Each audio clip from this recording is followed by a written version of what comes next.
বদরের ময়দানে এই পাশে কোরাইশ, এই পাশে মুসলমানেরা। বিশ্বনবী জালাময়ী ভাষণ দিলেন, তোমরা দেখতে পাচ্ছ এটা বদরের ময়দান না, এটা আল্লাহর জান্নাত, ওই জান্নাতের দিকে ছোট।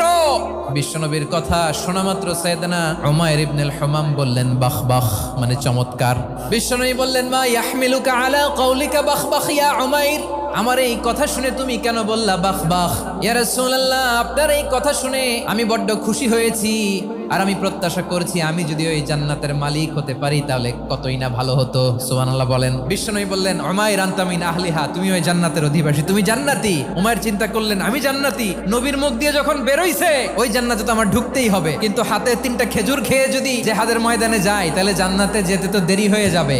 এই চিন্তা আসা মাত্রই খেজুর 3টাকে তিনি ছুঁড়ে মারলেন, তলোয়ার বের করে আল্লাহু আকবার বলে বদরের ময়দানে ঝাঁপিয়ে পড়লেন। আল্লাহর শত্রুদেরকে কচুকাটা করে এক পর্যায়ে শাহাদাতের সুধা পেয়ে নিজেও জান্নাতি হয়ে গেলেন। পড়েন সুবহানাল্লাহ।